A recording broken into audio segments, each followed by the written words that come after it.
Hello मित्रों, आज हम एक रीट का टॉपिक क्लियर करने जा रहे हैं, जिसमें से आपके एक सवाल इस बार 2000 रीट 2025 में पक्का आएगा। और उस टॉपिक का नाम है पौधों में जनन।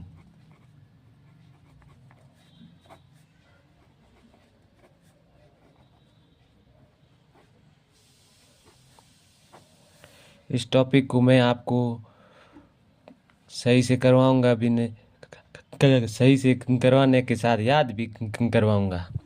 तो सबसे पहले अपन मोटी मोटी अपन को यहाँ पर ज़्यादा डीप में नहीं जाना, अपन को सीधा सवाल पे जाना है कि सवाल कैसे आएगा और कहाँ से सवाल बनेगा। तो सीधी सी, पौधों में जनन चार प्रकार का होता है। पौधों में चार प्रकार का जनन होता है।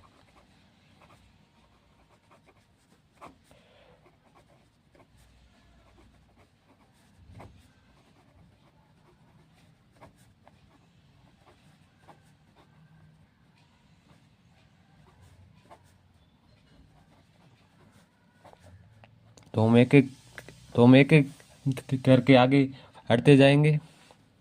सबसे पहले जनन होता है कायिक जनन।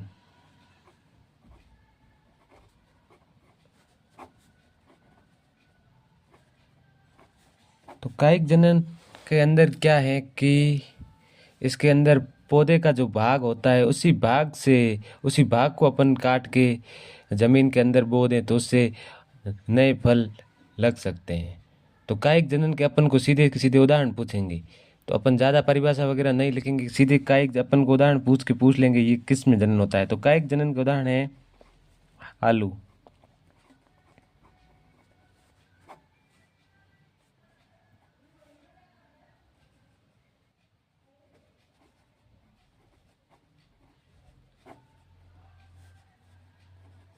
आलू, अदरक, प्याज, चमेली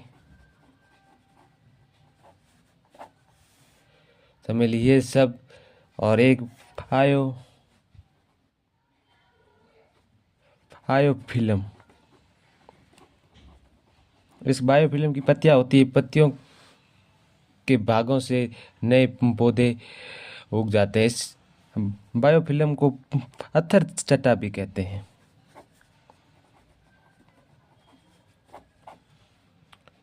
और एक और भी इनके नाम हैं, आप इतने सब पढ़ने के बाद।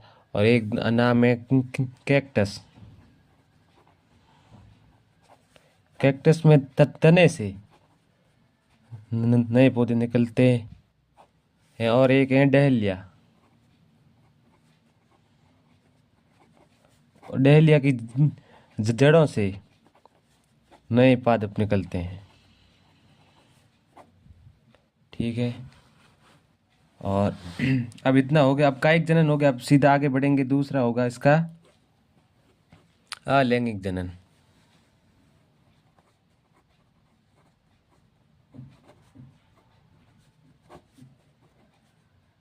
ये टॉपिक बहुत इम्पोर्टेंट है, इसमें से क्वेश्चन यहीं से बनेगा मैं जो करवा रहा हूँ। और अब होता है अलैंगिक जनन। और इसमें अपन कायिक जनन के अंदर ये अपन नाम एक और भी लिख सकते हैं, लाल गुलाब भी लिख सकते हैं। गुलाब की जो टहनी होती है, उस टहनी को अपन काट के और भी कोई पौधा उगा सकते। और इस कायिक जनन के लाभ ये होते हैं कि इससे क्या है कि आनुवांशिकी समरूप पौधे उगते हैं, जिससे पैतृक लक्षण सुरक्षित होते हैं। और चलो अपन अब आगे बढ़ते हैं अलैंगिक जनन। ज़्यादा बात नहीं करेंगे, कम समय में ज़्यादा कंटेंट। तो अलैंगिक जनन के अंदर क्या होता है कि इसमें एक ही गुणसूत्र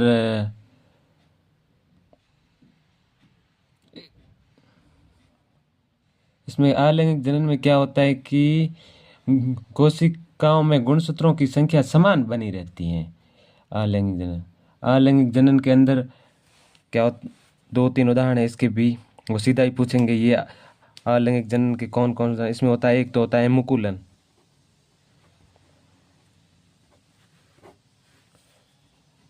मुकुलन के अंदर भी यीस्ट यीस्ट है, यीस्ट यीस्ट।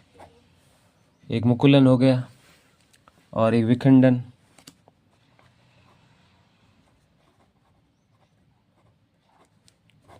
विखंडन में आपके स्पाइरोगाइरा,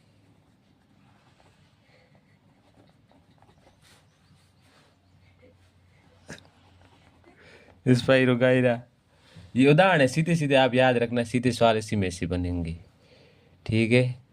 और एक होता है और उदाहरण में लिखा देता हूँ, ये सीधे सीधे पूछेंगे कि अलैंगिक जनन में कौन सा होता है। एक होता है म्यूकर, एक होता है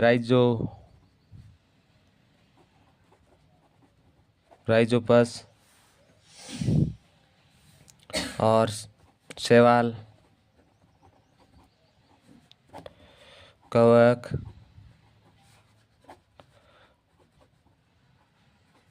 मांस और एक होता है फर्न।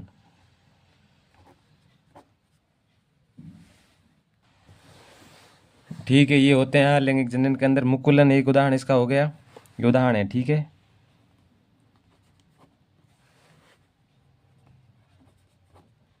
उदाहरण है, राइटिंग थोड़ी ऐसी ऐसी, आप थोड़ा मामला चला लेना, कोई नहीं। मुकुलन इसके अंदर देखो आप,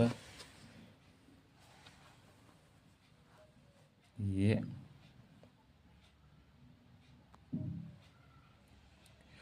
जैसे कि मुकुलन, उनके उदाहरण है, मुकुलन हो गया, विखंडन हो गया, फर्न हो गया, म्यूकर हो गया, राइजोपस, शैवाल, कवक और ये। अब अपन चलते हैं लैंगिक जनन पर।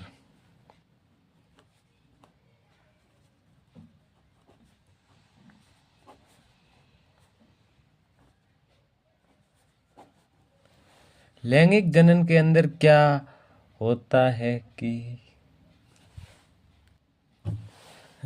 लैंगिक जनन के अंदर क्या होता है कि बीजों, जो अपन फल वगैरह खाते हैं उसमें जो बीज जो अपन फेंक देते हैं, उन बीजों से ही जो फल क्या है कि नए पादप या पौधे उग जाते हैं और फिर उन्हीं से अपन को फल वगैरह प्राप्त होते हैं। अपन सीधा सीधा ज़्यादा डिटेल में नहीं बात करेंगे, सीधा अपन सवाल पर बात करेंगे, इसमें सवाल किस प्रकार से बनता है।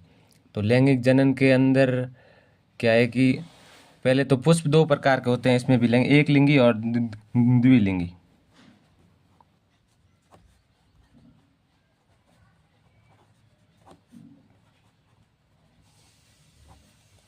एक लिंगी पुष्प एक लिंगी पुष्प के अंदर क्या होता है कि पुंकेसर या स्त्री केसर में से कोई जनन अंग एक उपस्थित होता है, दोनों उपस्थित नहीं होते हैं।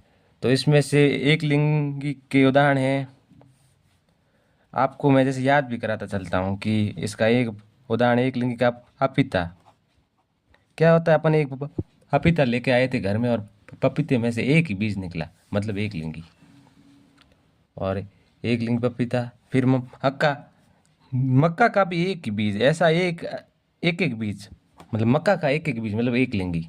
और ककड़ी एक, मतलब ककड़ी मतलब एक लिंगी। ये एक लिंगी पुष्प के उदाहरण। अब अपन बात करते हैं द्विलिंगी पुष्प।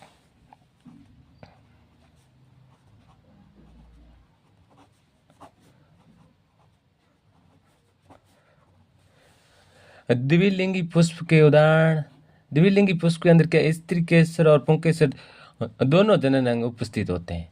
तो इसके उदाहरण अपन बात करेंगे, द्विलिंग यानी सरसों,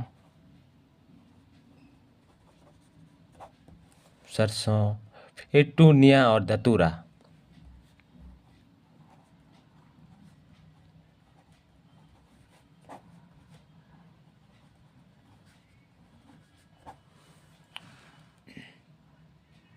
पेटूनिया और धतूरा।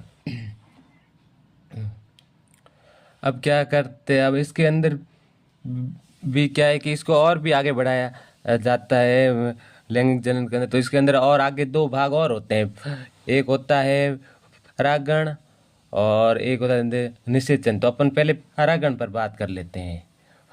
परागण में क्या होता है कि किसी भी माध्यम से परागणों का परागकोश से पुष्प के वर्तिकाग्र पर पहुंचना परागण के लिए। मतलब सीधी सी बात की जाए तो पुष्प के कुछ भाग होते हैं, तो वो किसी पुष्प पर गिरते हैं तो उससे पौधे विकसित हो जाते हैं। तो इसमें इसमें भी परागण भी दो प्रकार, एक होते हैं स्वपरागण और एक हर परागण। तो अपन पहले पराग गण पर बात करते हैं। तो परागण में पहला स्वपरागण।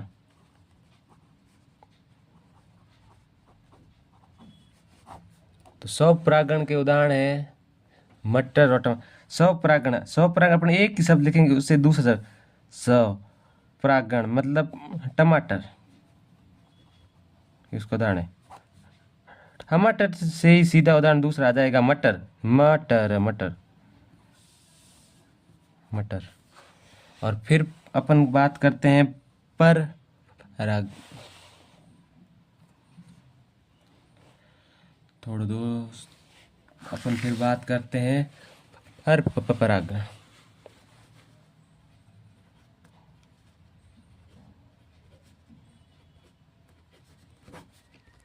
तो पर परागण के उदाहरण है गुलाब।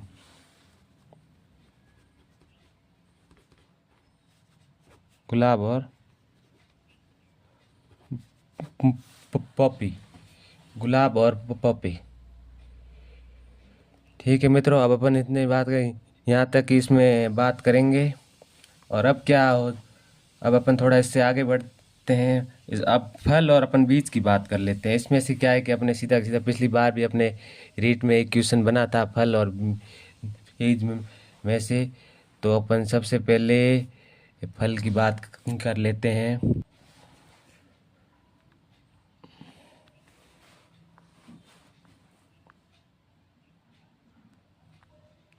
तो क्या है कि बीज, तो अपन बीज निषेचन के पश्चात अंडाशय से फल तथा बीजांड से बीज प्राप्त होता है, बीज का निर्माण होता है। तो पिछली बार अपने क्वेश्चन बना था, फल का क्वेश्चन बना था कि इसमें से परिपक्व अंडाशय को क्या कहते हैं। तो परिपक्व अंडाशय को फल कहते हैं।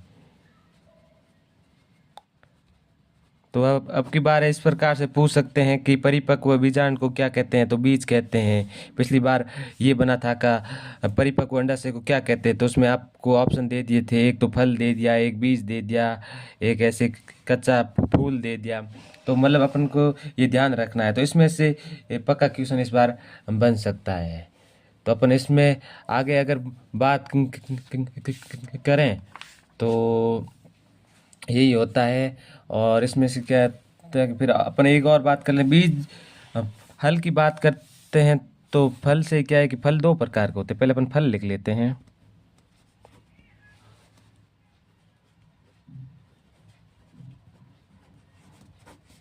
परिपक्व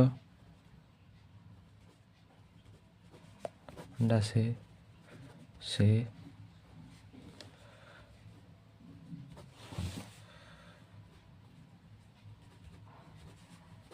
फल बनता है। ठीक है। और अपन क्या करते हैं आगे कि अब फल भी दो प्रकार के होते हैं, सत्य फल और असत्य फल।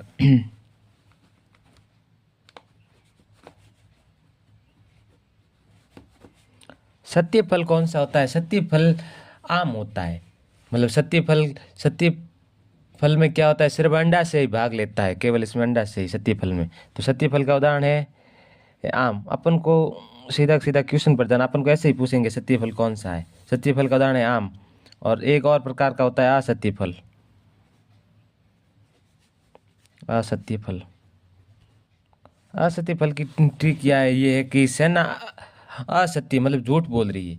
से यानी सेव, ना ना यानी नाशपाती, ये असत्य फल होते हैं।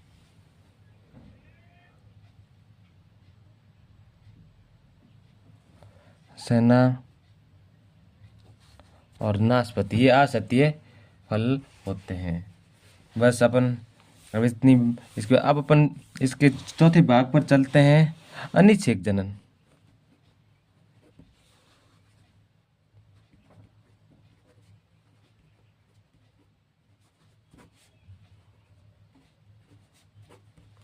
अनिषेक जनन, अनिषेक जनन के अंदर क्या होता है कि इसमें निषेचन के ये इसकी परिभाषा इस प्रकार है कि जब पौधों में बिना निषेचन के ही अंडा से सीधा फल में परिवर्तन हो जाता है तो इसे अनिषेक जनन कहते हैं। मतलब क्या है कि सीधा अंडा से फल में परिवर्तित हो जाए, मतलब फूल वगैरह ऐसे कुछ नहीं बनते हैं। तो मतलब ऐसे कुछ क्या है कि जो भी है, तो इसका पर सीधा से अनिषेक जनन का मतलब अभिषेक अभिषेक बच्चन को क्या पसंद है? केला। और अ से अंगूर, इसके उदाहरण ये हो गए, अंगूर और केला हो गए।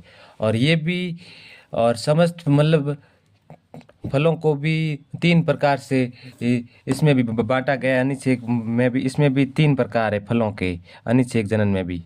तो तीन, तो पहला प्रकार है सरल फल।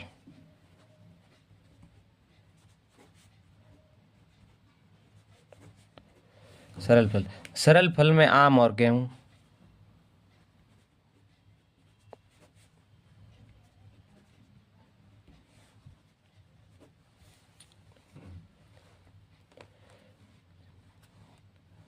इसकी परिभाषा कुछ यूं है कि से से केवल एक ही फल बनता है, उससे ए, एक ही फल बनता है। इसलिए मतलब परिभाषा अपन ज़्यादा डीप नहीं जाए, क्योंकि अपने पास कम समय में ज़्यादा कंटेंट उपलब्ध करवाना है। तो इसीलिए अपन समय को बर्बाद ना करते हुए आगे बढ़ते हैं। एक होता है पुंज फल। पुंज फल के उदाहरण है स्ट्रॉबेरी, मतलब पूजा को स्ट्रॉबेरी पसंद है। ऐसे कुछ अपन ट्रिक बना के थोड़ा बहुत यूं जोड़ के याद करेंगे तो थोड़ा याद रहेगा, वरना अपन भूल जाएंगे। और एक होता है संग्रहित फल। संग्रहित फल के उदाहरण है शहतूत और कटहल।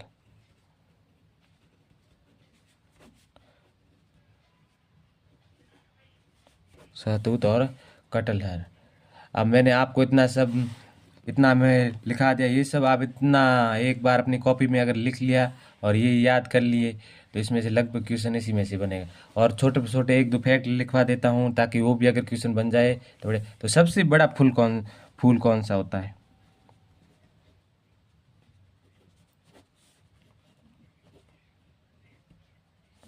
सबसे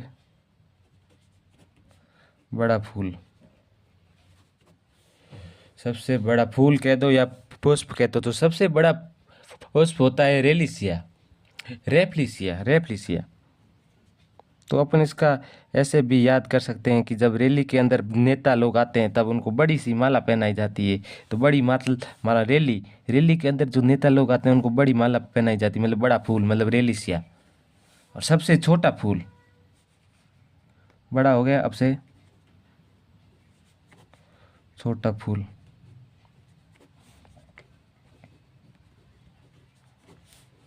सबसे छोटा फूल तो हो गया वुल्फिया। वुल्फिया ठीक है। सबसे और सबसे बड़ा बीज,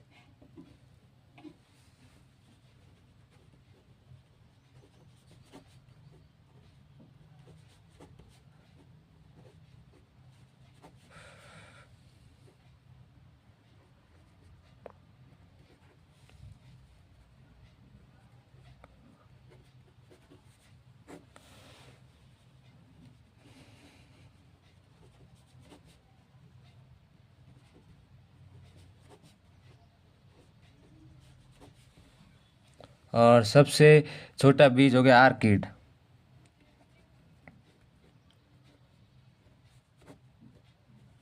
अब लगभग इसी में से आएगा। और अब आपको क्या, लगभग ना आपके क्वेश्चन इसी में से बन जाएंगे। और बाकी क्या है कि अपन डीप में ज़्यादा बात करेंगे नहीं। और आगे अपन आनुवांशिकता के बारे में मैं थोड़ा थोड़ा छोटा मोटा आपको बता देता हूँ कि मेंडल ने मटर पर प्रयोग किया था। उसके अंदर उसने तीन नियम दिए थे, प्रभाविकता का नियम, पृथक्करण का नियम, और क्या कहते हैं, दिए थे अपने स्वतंत्र अफुओं का नियम। और यहाँ पर मेंडल ने एक कोई मटर का पौधा भी लिया था, उसके अंदर विपरीत प्रकार के लक्षण दर्शाए थे। उसमें 7 प्रकार के लक्षण दर्शाए थे। उसमें तने की ऊंचाई मतलब ऊंचाई का मतलब लंबा है, बौना। और फूल का रंग, फूल का रंग बैंगनी और सफ़ेद बताया था उसके अंदर। और पुष्प की स्थिति कक्षत और शीर्षत, और फली का आकार और मतलब चिकनी और खांचेदार, और फली का रंग भी हरा और पीला। फली फली मतलब कैसी होती है, पहले हरी होती है फिर पीली हो जाती है, मतलब आम की तरह। आम पहले कैसे हरा हरा फिर पीला, ऐसे ही। और बीज की आकृति मतलब बीज कुछ तो गोल होते हैं कुछ झुरीदार होते हैं, और बीज का रंग पहले बीज का रंग पीला होता है फिर हरा हो जाता है। इस प्रकार से अपन, ये एक क्वेश्चन है और ये है, आप इसको एक बार देख लेना, स्क्रीनशॉट आप ले लेना अब एक बार इनके, और आप इनको देख लेना। रीड 25 के अंदर एक क्वेश्चन पक्का है, क्योंकि जो एक बार मैंने कह दिया क्वेश्चन आएगा तो आएगा, क्योंकि आरएस में भी इसी प्रकार से क्वेश्चन आए थे मेरे। ठीक है, अगर आपको वीडियो अच्छा लगे तो आप कमेंट करना, आगे आपको इसी प्रकार से इससे अच्छा कंटेंट उपलब्ध कराया जाएगा, और रीड से इससे बाहर कुछ नहीं। ठीक, ओके, जय हिंद।